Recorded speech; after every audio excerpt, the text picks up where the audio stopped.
Hello friends, Radhe Radhe, जय श्री कृष्णा, जय माता दी। तो आ चुकी है नवरात्रि, यानी चैत्र नवरात्रि आ चुकी है। और इस वीडियो में मैं आप सबको बताऊंगी कि नवरात्रि पूजा विधि क्या है, और सरल तरीके से मैं आप सबको पूजा करके दिखाऊंगी कि चैत्र में यानी आने वाली नवरात्रि की पूजा विधि कैसे करें कि माँ भगवती हम पर प्रसन्न हो। तो देखने के लिए अंत तक बने रहिए। मैं आपको विधिवत बताऊंगी पूजा कैसे करना है। तो चलिए शुरू करते हैं। इस वीडियो में मैं आपको बताऊंगी कि सामान क्या क्या लगता है, सामान दिखाकर पूजा करके बताऊंगी। तो जय माता दी, आप सभी को नवरात्रि की हार्दिक शुभकामनाएं। ये देखिए, मैंने एक लोटा लिया है। आप लोग मिट्टी का कलश या पीतल का भी ले सकते हैं। तो मैंने उस कलश में डालने के लिए फूल लिया है, दूर्बा लिया है, सिक्का लिया है और सिक्का लिया है। ये अब हम आप हल्दी की गांठ भी ले सकते हैं। तो मैंने इतना सामान लिया है। अब इसको हम कलश में डाल देंगे और कलश को रोली से बांध देंगे। तो आप लोग देख रहे हैं, कलश को मैंने कलावा से बांध दिया है। कलश को कलावा से बांध देंगे। मैंने लोटा लिया, आप लोग पीतल का, तांबे का कोई भी लोटा ले सकते हैं, मिट्टी का भी ले सकते हैं, कलश बना सकते हैं। ये उस लोटे पर मैं स्वास्तिक बनाऊंगी। ये देखिए, रेड कलर लाल चंदन से हम स्वास्तिक बनाएंगे लोटे पर। तो हमारा स्वास्तिक बन चुका है। लोटे पर हमने स्वास्तिक बना लिया, कलावा भी बांध लिया है और लोटे में जल भरकर मैंने आपको दिखाया। पंचमेवा, दूर्बा, पुष्प, सिक्का, हल्दी की गांठ, सुपारी, आप इन सब चीजों को लोटे में डाल दीजिए। अब हम लेंगे पंचपल्लव, या आप अशोक के पत्ते भी ले सकते हैं। आप 7 पत्ता, 5 पत्ता, 9 पत्ता, जैसे आपको पल्लव मिल जाए वैसे ले लीजिए। ये देखिए, हमने नारियल लिया है, चुनरी, और नारियल में चुनरी हम बांध देंगे। तो आप चाहे इसे खड़े भी रख सकते हैं, और नहीं तो पूजा करने वाले की तरफ नारियल का मुख होना चाहिए। बांधने के बाद आप चाहे ऐसे रख दें, चाहे खड़ा रख दें, कोई दिक्कत नहीं है। आप ऐसे भी विधि विधान से पूजा कर सकते हैं। तो ये देखिए, हम जो है, आप चाहे तो ऐसे खड़ा भी रख सकते हैं जिसका मुंह ऊपर हो, और अगर ऐसे रखते हैं तो पूजा करने वाले की तरफ मुंह होना चाहिए। नारियल में चुनरी हमने बांध दी, चुनरी को कलावे से बांध दिया है। तो ये देखिए, हम लोटे के ऊपर नारियल को रख देंगे। तो ये देखिए, हमने रख दिया है। और हम कलश को चावल का आसन दे दिए थे पहले ही, जो कि वीडियो में आपको नहीं देख पाए होंगे आप लोग। तो हमने चावल का आसन दे दिया था कलश को। अब हम चावल का आसन देंगे।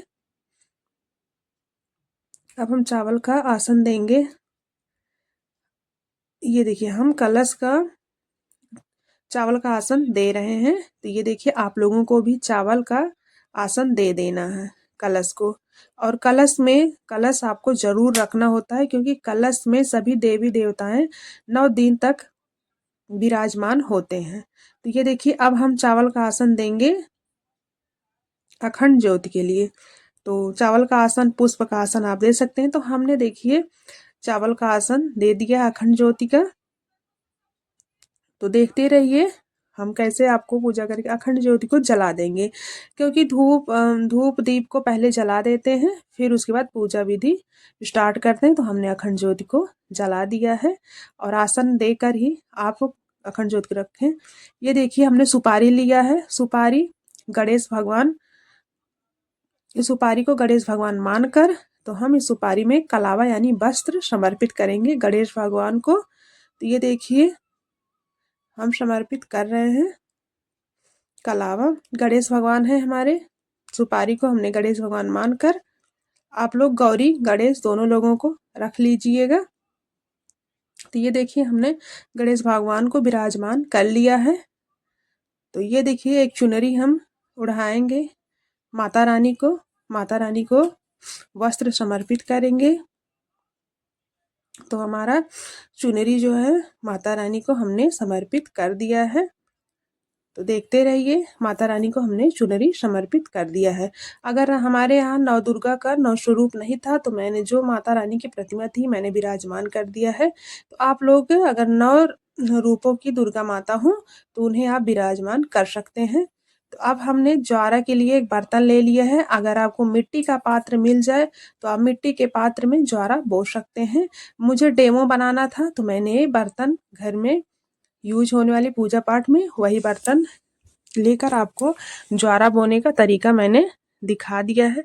अब इसमें पानी छिड़क देंगे, मिट्टी रखेंगे, फिर उसके बाद जौ के बाद थोड़ा सा और मिट्टी डालकर उसमें थोड़ा सा पानी। अब हम सभी को स्नान करवाएंगे, गणेश भगवान को, माता रानी को, सबको, कलश को, सभी को स्नान कराएंगे। तो ये हमने नवग्रह चावल से बना लिया। अगर आप चाहें तो लोटे में हम जल भरकर रख लेंगे। ये शहद है। ये देखिए माता रानी का प्रिय भोग होता है पान का पत्ता और बतासा। बतासे पर 2 लौंग रखकर हम माता रानी को भोग समर्पित करते हैं।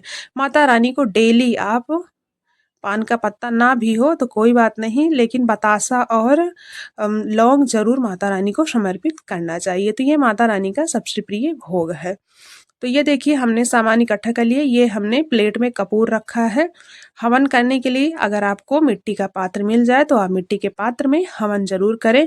ये मैंने पंचामृत माता रानी को पंचामृत के लिए सामान रखा है। अब आप लोग देखते रहिए पंचामृत में क्या। ये गंगा जल है। गंगा जल हम थोड़ा सा डालेंगे कच्चा दूध में। ये देखिए शहद है, तो माता रानी को शहद रख दीजिए, समर्पित कर दीजिए। और माता रानी के पास एक डिब्बी शहद भरकर जरूर रख दीजिए। इससे आपके ये देखिए हमने दही, पंचामृत में दही, शहद, कच्चा दूध और ये देखिए घी डाल दीजिए। और हमने इसमें तुलसी का पत्ता डाल दिया है। आप चीनी भी डालकर 5 चीज़ों को पूरा कर सकते हैं। तो ये देखिए हमारा पंचामृत तैयार हो गया। इसमें तुलसी के पत्ता मैंने डाल दिया है क्योंकि पंचामृत बना रहे हैं। आप ना चाहें तो माता रानी का भोग तुलसी पत्ता ना डालें, कोई बात नहीं है। ये देखिए पीला चंदन, लाल चंदन, धूप बत्ती और मैंने कपूर दिया जलाने के लिए तैयार कर ली। अब हम तिलक करेंगे। सबसे पहले गणेश भगवान को तिलक करेंगे, उसके बाद ये हम माता रानी को तिलक करेंगे।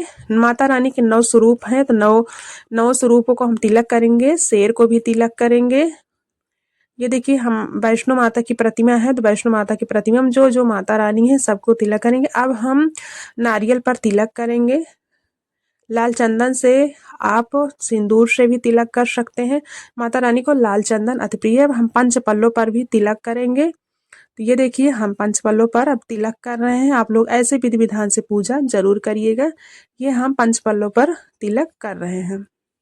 ये देखिए हमारा अखंड ज्योत है। हम अखंड ज्योत की भी पूजा कर लेंगे। तिलक लगाकर हमें अखंड ज्योत की भी पूजा कर लेना चाहिए। और हमें डेमो बनाना था इसलिए ज़्यादा तेल नहीं डाला है। तो आप लोग तेल पूरा भरकर रख दीजिएगा ताकि जलता रहे, आपको दिक्कत ना हो।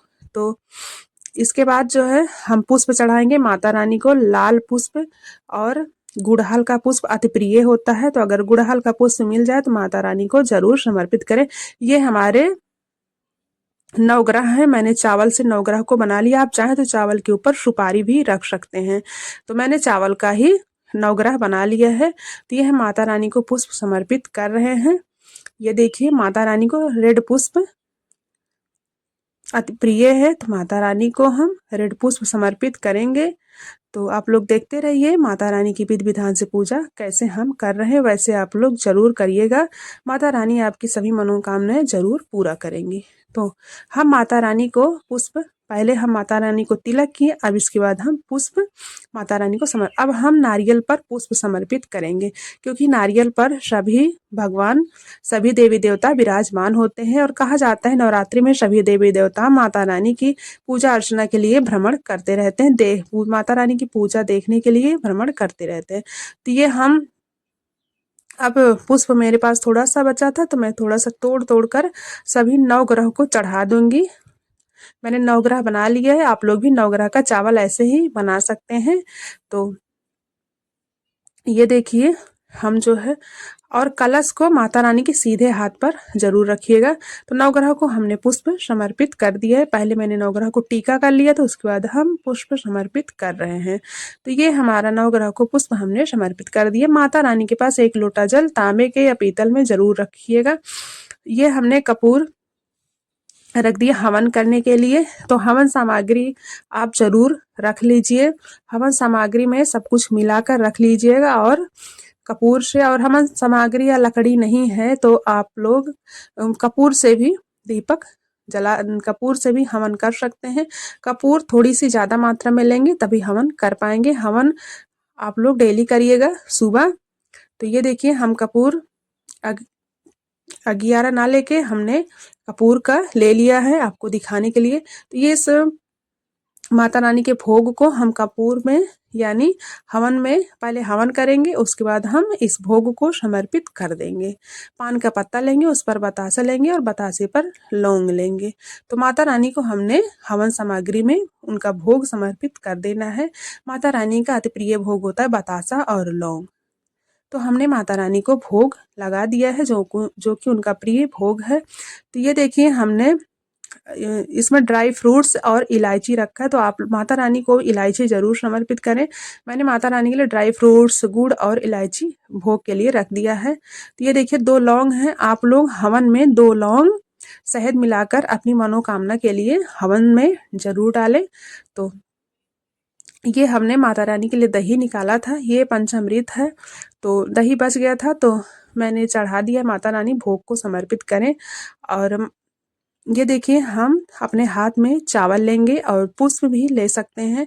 चावल पुष्प लेकर दुर्गा सप्तशती या जो भी आपके पास दुर्गा नौ व्रत कथा हो तो आप लोग माता रानी की कथा जरूर पढ़ें।